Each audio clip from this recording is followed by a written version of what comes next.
நார்மலாகவே கட்டினாலும் 5 தான் ஃபஸ்ட்டு ஏன்னா ஸ்கின் எப்படி பார்க்குறது 5 நாள் கழிச்சு ஆமாம். இப்போ டேப்லெட்லாம் ரெகுலராக போடுற மாதிரி போடலாம்ல? அதெல்லாம் போடலாமா? பெயின் கில்லர் தான் கொடுத்துருந்தாங்கன்னா கொஞ்சம் மட்டும் இது பண்ணுங்க, வலி இருக்கிறது மட்டும் போடுங்க. நீங்கள் மாத்திரை கொடுப்பீங்களா? நான் மருந்து கொடுப்பீங்களா? இல்லை, மாத்திரை எல்லாம் கொடுக்க மாட்டேன், வயிற்றுக்குள்ளுக்கு மருந்து கொடுப்பேன். அதுதான் ஃபாலோ பண்ணிடலாம். இப்போ அது இங்கிலீஷ் மருந்து போடலாம் போடலாம். இது கீரை பொடி தான்.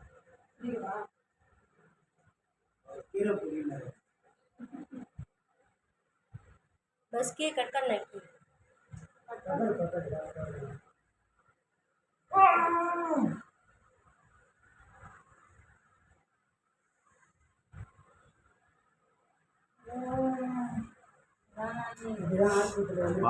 எக்ஸல் அதில் தோல் தேய்ச்சி